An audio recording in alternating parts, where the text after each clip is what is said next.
Is it possible for you to succeed where you once failed? This is obviously an important question to ask. I believe it is, and I think we'll see an illustration here from Joshua chapter 2 of just how much it is possible. This is Eric Slawick, the UWM Pen Guy, and this is the Bible Commentary. As always, if you like what you're seeing, I would ask that you hit like and subscribe and help the channel grow. Therefore, without further ado, let's get into the Word. So now we're finally going to be plunging into Joshua chapter 2 for real. Not plunging, but, getting into it. And we're going to begin with verse 1. And Joshua the son of Nun sent 2 men secretly from Shittim as spies, saying, "Go view the land, especially Jericho." And they went and came into the house of a prostitute whose name was Rahab and lodged there. Now, obviously, I've already gotten into certain of the elements in this verse, such as Rahab being a whore, and the spies and Rahab versus the people of the land. And I won't retread that now. You can go back and check in on the previous videos if you're curious. Here, I will begin with the other question of the comparison of this, the paralleling or contrasting of this with what had happened the last time Israel sent spies into the land. This is quite a moment, actually. This is more than 40 years after that original collapse, and it needs to be emphasized just what a catastrophic collapse it was. I'll put up a brief sampling of what God had to say to their fathers after the failure of the original spies. It became emblematic. It became a prototype for spiritual collapse of an absolutely disastrous nature. In the book of Hebrews, for example, it commands you to not harden your heart as in the rebellion. Well, what is the rebellion? The rebellion was the rebellion of the spies. And so, truly, it was a disastrous failure that occurred in those days.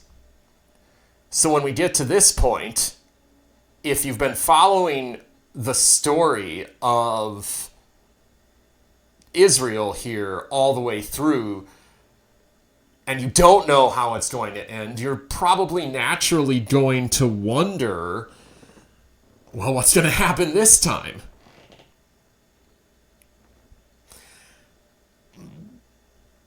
Certainly, we had one micro indicator already at the end of Joshua 1. All that you command us, we will do. Whatever you say, wherever you say, we will go. And whoever doesn't obey you, put them to death. Maybe put them to death was a bit excessive. Bit kind of dispensation of the law-ish wrath. Although this is a book of wrath in many ways, but still the idea of that remarkable faith, that readiness to commit themselves wholeheartedly to follow Joshua. And here are 2 of that generation taking on the role that Joshua and his companion Caleb had once themselves fulfilled. So it's interesting that Joshua sent 2 instead of 12 this time. Is there any significance to that? Did he perhaps learn that 12 were more likely to kind of build on each other's weaknesses and unbelief and to create more of a cacophony of chaos and dysfunction? Maybe. That's kind of speculation, but I think there might be some plausibility to it. This was a very streamlined, very efficient operation, and it worked very well, I would argue, as a result of that. Now, we can see here that although we know from later in the Pentateuch that it was actually Israel that had asked for the spies to be sent, This time there isn't an indicator that this was Joshua's idea. Military reconnaissance, intelligence work, operatives going undercover. This is something that God uses. This is what they used to refer to as ordinary means. Although this is the city where God is going to supernaturally collapse the walls, he has Joshua, assumedly, engage in very ordinary behaviors for an army that is entering a foreign land to attack it and conquer it. So ordinary means are a thing that God uses in our lives. Today, in the New Testament, we can see as one example that Paul tells us that the preaching of the gospel is basically an ordinary means that God uses for extraordinary supernatural purposes. Paul says, how can they hear unless they have a preacher? How can they preach unless they're sent?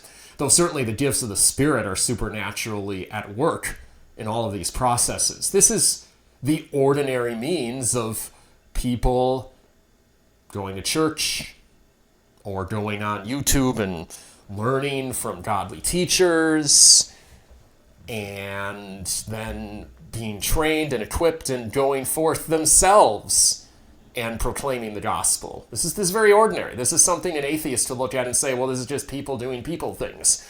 When Christians would recognize that this is also that Paul said it is not he who was working as the apostle, but God that was working within him.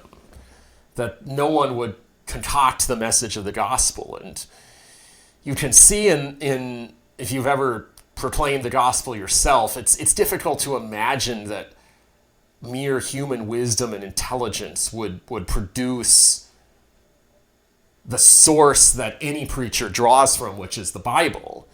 And this is the juxtaposition Paul puts into it when he says that there is the wisdom of man and the foolishness of God. That's tongue-in-cheek. He's inverting it to make the effect that it's, as I was saying in a previous video in this Joshua 2 series, it's the opposite of what someone would expect. It inverts human expectations. It's subversion, spiritual subversion.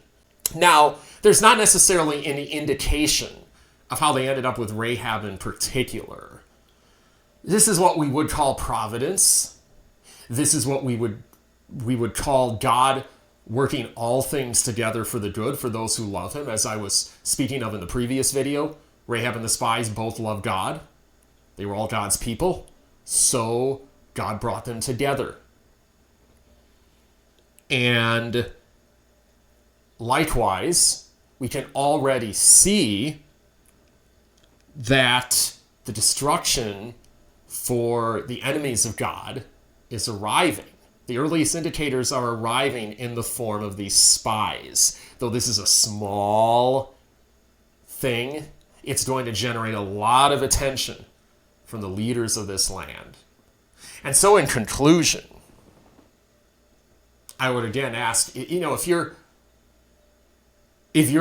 would ask what side of this you're on. If you are on the side of Jericho or of the spies and Rahab, then you can see that ordinary means, God works for you so richly that even ordinary means work together for your good. Whereas if you're on the side of the Jerichoites, then hearing the word of God is merely the first indicator of the wrath to come. So flee from the wrath to come. This is Eric Slawick, DWM Pen Guy, and this has been the Bible Commentary.